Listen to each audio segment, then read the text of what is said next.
In this video, I want to show you how to find the x and y intercepts given a linear equation in either standard form or slope-intercept form.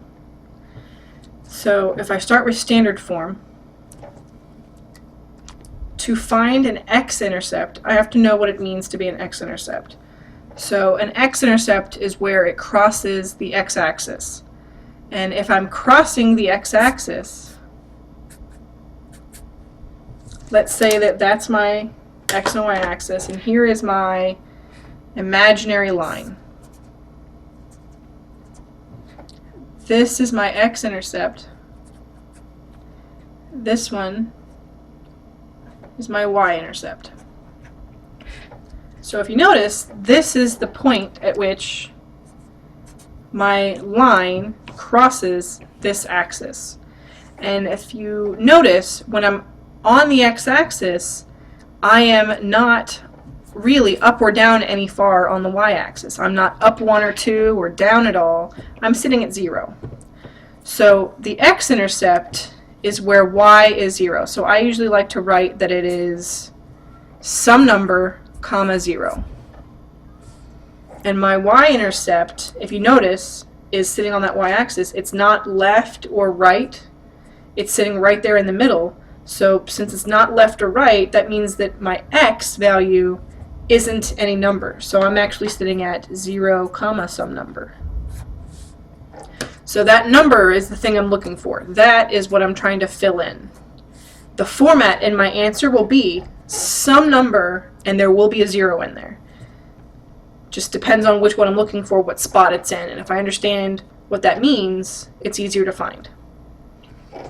So again, I'm going to number, comma 0, 0, comma number here. So I'm going to rewrite the equation, but since I'm trying to find the x-intercept, I know that y is going to be 0. So instead of saying y, I'm actually just going to rewrite it and put an open space with parentheses. That way it gives me an area so that I can substitute. So I'm taking the y out and I'm putting parentheses there. This is what I'm substituting my 0 in for. So I'm going to put a 0 in right there. Now I'm going to do the math. 2x, there's nothing special there, so I'm just going to go ahead and bring that down. But this, just like up here, this says I want 3 times y. Well, 3 times 0, because my y should be 0 for the x-intercept, right? I'm not up or down. So 3 times 0 is 0. So if I write plus 0, does that have any math significance? Is it going to change my answer by having the 0 there? No. So I can go ahead and just remove it, because saying plus 0, it doesn't change anything. So then I just have 2x equals 16. And I ask, when solving, what math is happening to x? It's being multiplied. How do you undo that math? The opposite of multiplication is to divide. So you divide both sides by that 2. And then you would get that your answer is x equals 8. But that's not the answer, because the question said find the x-intercept. This is a number, it's not an intercept. So good math grammar tells me that in order for me to find the intercept, I should actually write 8, comma 0. That would be the answer that it's looking for. That's the intercept, an 8 and that 0 as a placeholder. Now, if you wanted to try the concept, you could try pausing the video and seeing if you could apply it here. You could also just watch it. Again, if it's the y-intercept, my x is 0, because I'm not left or right on my graph. So since I'm not left or right on my graph, it's at 0. So then I'm rewriting the entire thing, but instead of x, I'm going to put parentheses now. So 2 times something plus 3y equals 16. And since I'm trying to find the y-intercept, if you notice, the y is the variable that's left over, so that's good.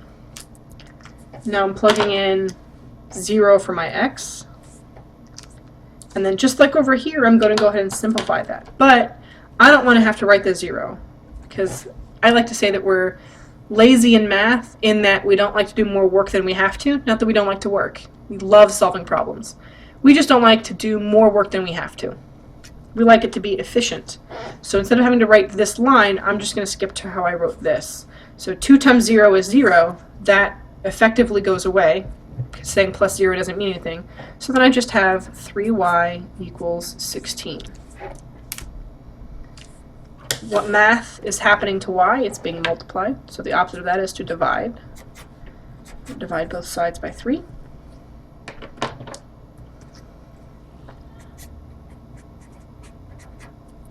And to answer their question, if they want an actual intercept, I'm going to go ahead and say that it's 0, comma, 16 over 3, with parentheses. That's the answer they're looking for. So this was using standard form. And as a trick, if you notice, when I plugged in 0, one of the terms went away. So if I'm trying to find the x-intercept, my y value ends up going away. So if I cover that up, if you notice, I just have the 2x and the 16 left over. Then I could think about mentally, how could I get rid of that? I would divide by 2. So then that's why I would get 16 divided by 2 is 8. So I could just cover that up with my finger and I would see that 16 divided by 2 would give me the 8. I could do the same thing to find the y-intercept. If I covered that up, right, I'm finding the y, so the x would go away. And then thinking 16 divided by 3 is 16 divided by 3. So that leaves it on that side. So it's kind of a shortcut way, is by visually just taking your fingers and covering the one you don't need. So if I'm given slope-intercept form, because it's very common in algebra to be given either one of these forms, or any form really, I want to show you the similarities down here. So just like at the top, if I'm trying to find the x-intercept, it's my y value that becomes 0. So I'm rewriting my equation.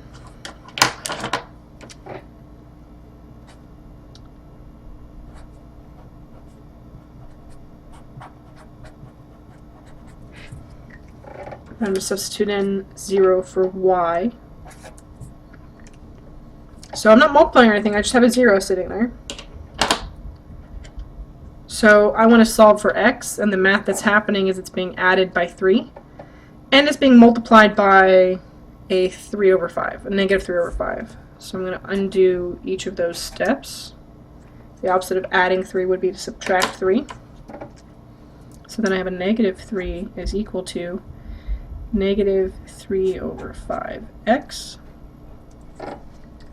And if you just have, see how I just have one variable on this side, and it's a fraction, and I'm trying to get rid of it. This fraction essentially is like saying I'm trying to multiply x by negative 3, because that's the number on top, and I'm trying to divide x by 5. So I essentially have to get rid of both a multiplication of 3 and a division by 5. And to do that, we're going to multiply by 5 and divide by 3. And making sure that the negative, and remember the baby face,